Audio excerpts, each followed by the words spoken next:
Welcome to the Slop Farm. Enjoy the video. You begin by opening Excel and creating a blank workbook. This gets you into the working grid fast. Save the file right away so autosave and recovery work. Choose a clear name and location. Once done, set the view to normal, enable the formula bar and grid lines so you can see cell references and structure. Make sure your ribbon has Home and Insert visible. You will use them next. This establishes a safe, visible workspace that prevents lost work and speeds the next steps. You now populate the sheet. Enter clear headings in row 1 and freeze that row so labels stay visible as you scroll.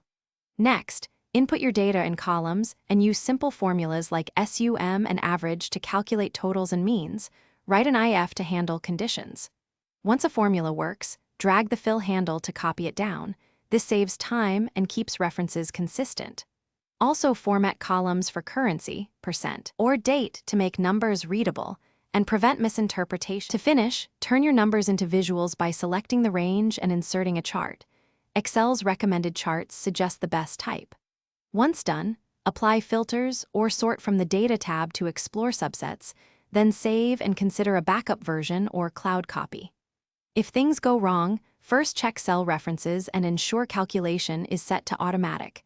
Trace an error with formula auditing. Make sure ranges include headers and that mixed text number types aren't breaking formulas. Fixing those resolves most. Thanks for watching. Consider subscribing if we helped you today.